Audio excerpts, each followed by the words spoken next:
नमस्कार, धार्मिक बातें यूट्यूब चैनल में आपका स्वागत है।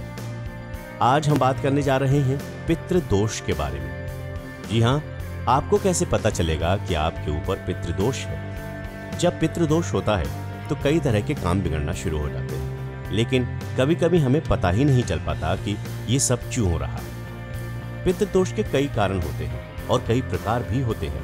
पूर्वजों के कारण होने वाला किसी भी प्रकार का कष्ट पितृदोष माना जाता है। ऐसा नहीं है कि कोई भी कारणों से ये दोष प्रकट होता है, इसे पितृ ऋण भी कहा जाता है।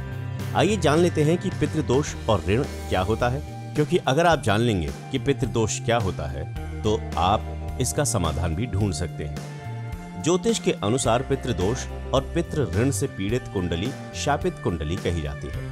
ऐसे व्यक्ति अपने मातृ पक्ष अर्थात माता के अतिरिक्त मामा मामी, मौसा मौसी, नाना नानी तथा पितृपक्ष अर्थात दादा दादी, चाचा चाची, ताऊ ताई आदि को कष्ट व दुख देता है और उनकी अवहेलना व तिरस्कार करता है। जन्मपत्री में यदि सूर्य पर शनि, राहु, केतु की दृष्टि या युति द्वारा प्रभाव हो तो जातक की कुंडली में पितृ ऋण की स्थिति मानी जाती है। इसके अलावा भी अन्य कई स्थितियां होती हैं।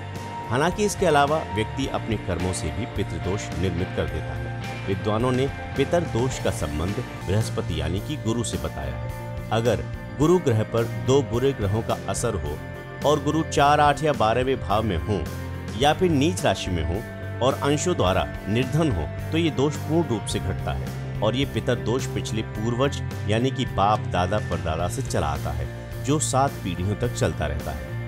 पितृ ऋण कई प्रकार का होता है, जैसे हमारे कर्मों का, आत्मा का, पिता का, भाई का, बहन का, माँ का, पत्नी का, बेटी और बेटे का। आत्मा का ऋण को स्वयं का ऋण भी कहा जाता है। जब कोई जातक अपने जातक पूर्व जन्म में धर्म विरोधी कार्य करता है तो वो इस जन्म में भी अपनी इस आदत को दोहराता है। ऐसे में उस पर ये दोष स्वतः ही निर्मित हो जाता है। धर्म विरोधी का अर्थ होता है कि आप भारत के प्राचीन हिंदू धर्म के प्रति जिम्मेदार नहीं।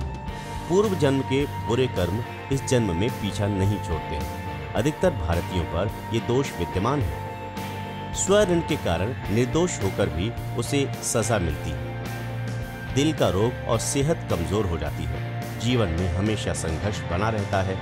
मानसिक तनाव के कारण जीवन में दुख बने ही रहते हैं और वो व्यक्ति हमेशा दुखों से त्रस्त रहता है। इसी तरह से हमारे पितृधर्म को छेड़ने और पूर्वजों का अपमान करने आदि से पितृ ऋण बनता है। इस ऋण का दोष आपके बच्चों पर लगता है, जो आपको कष्ट देकर उसके प्रति सतर्क करते हैं।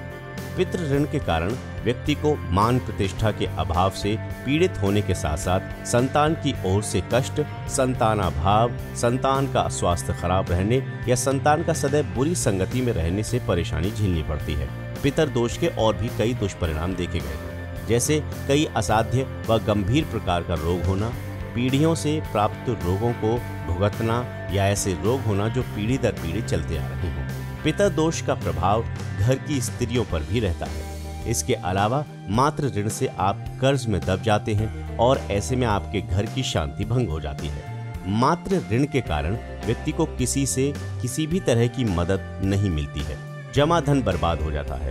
फिजूल खर्ची को वो रोक नहीं पाता है। कर्ज उससे कभी उतरता नहीं है। दूसरी ओर बहन के ऋण से व्यापार, नौकरी कभी भी स्थायी नहीं रहती है।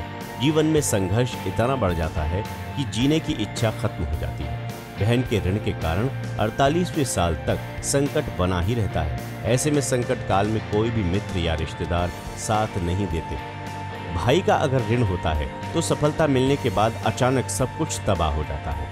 28 से 36 वर्ष की आयु के बीच तमाम तरह की तकलीफ झेलनी पड़ती है। स्त्री के ऋण का अर्थ होता है कि आपने किसी स्त्री को किसी भी प्रकार से प्रताड़ित किया हो, इस जन्म में या पूर्व जन्म में, तो वो ऋण निर्मित होता है। स्त्री को धोखा देना, हत्या करना, मारपीट करना, किसी स्त्री से विवाह करके उसे प्रताड़ित करना, छोड़ देना आदि कार्य करने से ये ऋण उत्पन्न हो जाता है। इसके कारण व्यक्ति को कभी स्त्री और संतान सुख नसीब नहीं होता है। घर में हर तरह के मांगलिक कार्य में विघ्न पड़ता रहता है। तो जाना आपने कि ये दोष कितने ज्यादा प्रभावित करते हैं आपके जीवन को। धार्मिक बातें यूट्यूब चैनल में आज के लिए बस इतना ही। आपको ये वीडियो कैसा लगा जरूर बताएं कमेंट सेक्शन में। नमस्कार।